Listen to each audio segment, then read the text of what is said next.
João Espanha e Francisco Proença de Carvalho são convidados desta noite do Closing Bell. Muito boa noite aos dois, obrigado por estarem aqui. João, começando por estas novas tabelas de IRS, estas tabelas tornam o esforço mais equitativo? Compensam os cortes que foram feitos? Não, a ideia da retenção na fonte, ou das retenções na fonte, não é compensar seja o que for. Vamos lá ver, estamos a falar de retenções na fonte relativas a rendimentos de duas categorias, trabalho dependente e pensões. São retenções na fonte que têm a natureza de imposto por conta, isto é, são um adiantamento que é feito todos os meses por conta do imposto a pagar a final. A lógica, enfim, é mais ou menos consensual. A lógica das retenções na fonte, do ponto de vista teórico, são aproximar o momento da coleta do imposto do momento em que o rendimento tributável é recebido pelo contribuinte. Na prática, tem um efeito que também é conhecido e que é um efeito fantástico, que é o chamado efeito de anestesia, o efeito anestésico. Pagar devagarinho custa muito menos do que chegar no final do ano e levar com uma fatura daquelas que, enfim, assusta. Além de que garante a cobrança, na medida em que é muito mais fácil ir cobrando por dedução ao rendimento e obrigando os substitutos tributários a fazer a retenção na fonte, do que chegar ao final do ano e apresentar uma fatura ao contribuinte que ele muito provavelmente poderia não ter capacidade para pagar. Dito isto, as retenções na fonte da categoria A tendem a tentar aproximar aquilo que ao longo do ano vai sendo deduzido daquilo que no final do ano depois é calculado como imposto a pagar a final. É natural que este ano, por um lado, as taxas aumentem na medida em que os impostos aumentaram, o IRS aumentou e, sobretudo, as deduções à coleta foram drasticamente reduzidas. Portanto, era expectável, por um lado, que as taxas de retenção na fonte aumentassem para refletir esse fenómeno, essa realidade.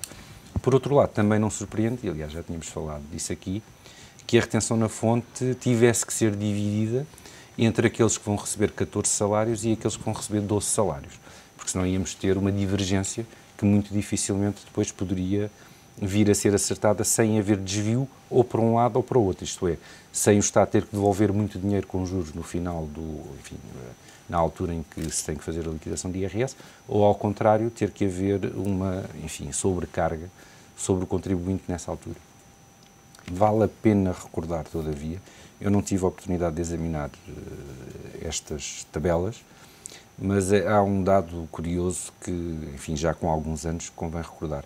Quando o Código do IRS foi publicado, a retenção na fonte era feita de acordo com uma fórmula, e a fórmula tendia a reproduzir aquele raciocínio que há bocado referi, isto é, aproximar o mais possível aquilo que é, enfim, o adiantamento daquilo que se pagará afinal. Curiosamente, essa fórmula era bastante complicada, ou talvez não, mas o que é facto é que fazia com que muitos contribuintes tivessem dúvidas e, ao que me foi referido por responsáveis das finanças nessa altura, o Ministério das Finanças e a Secretaria de Estado e os serviços eram inundados de perguntas dos trabalhadores a perguntar se o patrão estava a fazer a retenção como deve ser e, por isso, a fórmula foi abandonada e substituída por tabelas de retenção. Isso permitiu que os governos, ao longo da vigência do Código do IRS, utilizassem as taxas de retenção na fonte como um instrumento de captação antecipada de receita. E, portanto, não sei o que é que se passa neste caso em concreto. Terá que se fazer uma análise um bocadinho mais fina, mas é possível que, à semelhança daquilo que já aconteceu noutros anos, que tenha havido a tendência ou a tentação de carregar um bocadinho nas taxas de retenção, fazendo com isso uma espécie de empréstimo forçado, de maneira a antecipar um bocadinho a receita. Não sei se é o caso, apenas digo que isso já se verificou e que, infelizmente, a lei, mas isso depois acabaria por ser devolvido aos contribuintes na altura do reembolso. Este ano, os portugueses vão ter uma realidade diferente quando entregarem as suas... Sim, eu diria que...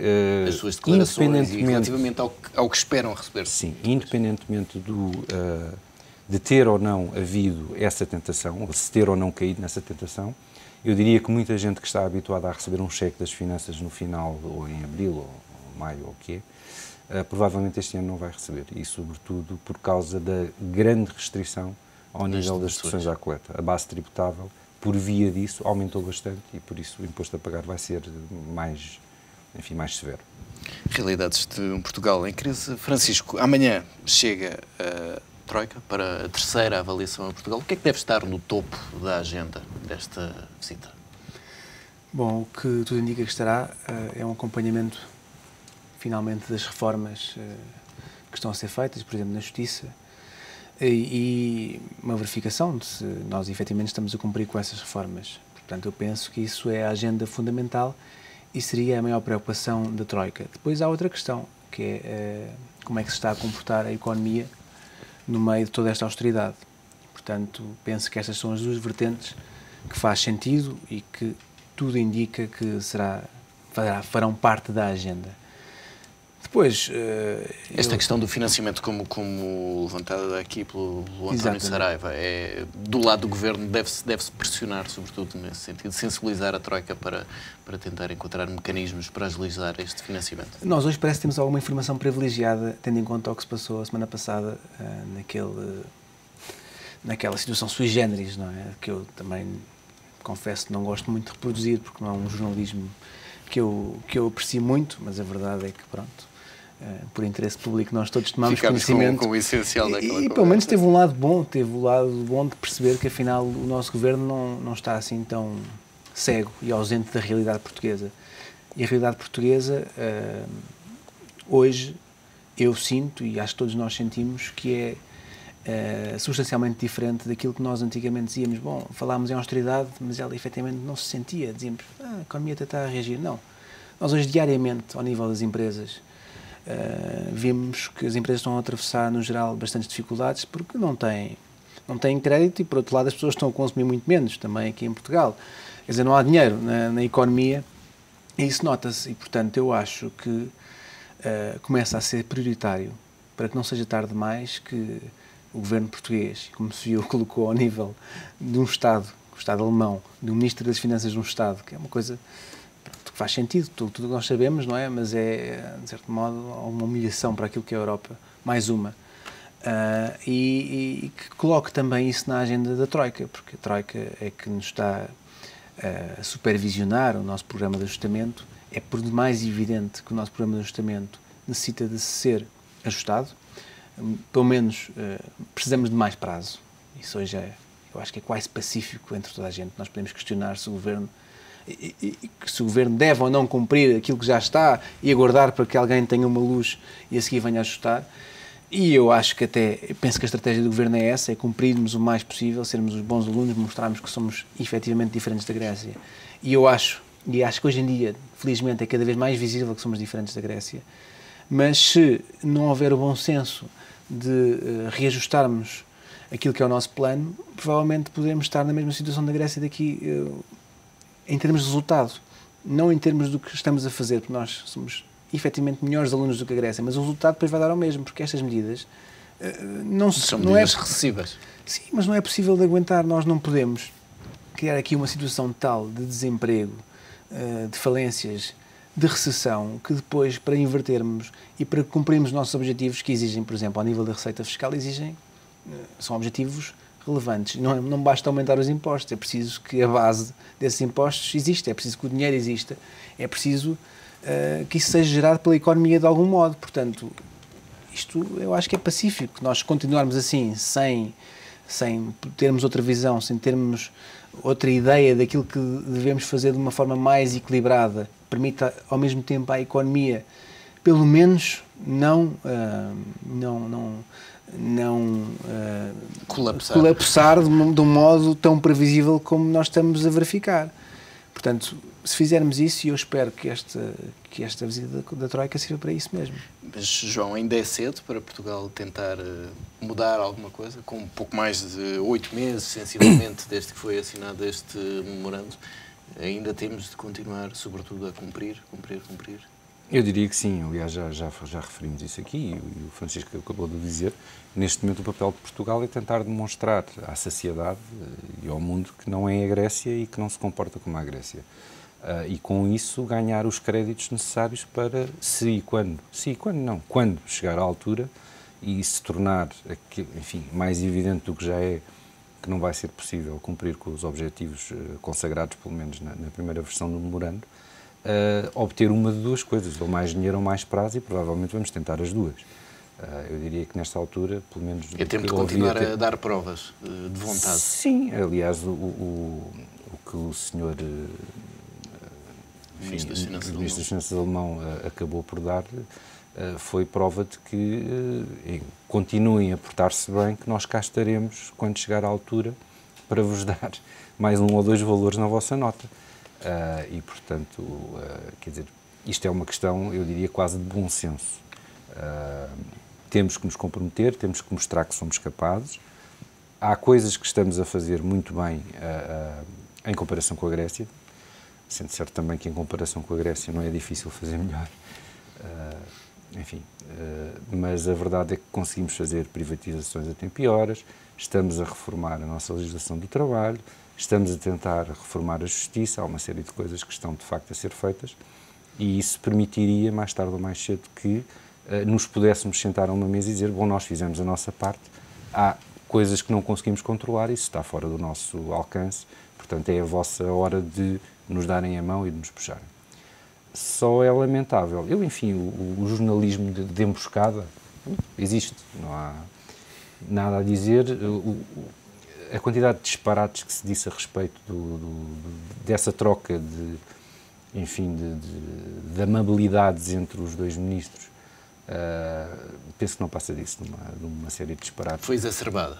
Absolutamente, quer dizer, aliás, a nossa comunicação social adora fazer notícias daquilo que não são notícia, enquanto não noticia aquilo que deveria preocupar-nos. Eu acho que verdadeiramente preocupante é ouvir o Ministro das Finanças alemão a falar em nome da União Europeia. Isso é que preocupa. O resto, enfim, são colegas, são pessoas sensatas, são pessoas inteligentes. A Alemanha está cada vez mais a deixar cair essa máscara. A máscara. E isso sim é que é preocupante. O resto, o facto de dizer, muito bem, estão a fazer o vosso papel, não se preocupem quando chegar a hora, estaremos cá para vós e tal. Isso, pronto. E também não compromete ninguém. Se chegar à altura e na Alemanha já não estiver a senhora Merkel, se estiver outra pessoa qualquer que entenda que Portugal não merece, bom, o senhor também já lá não está. Portanto, tudo isto são coisas, enfim... Sem compromisso.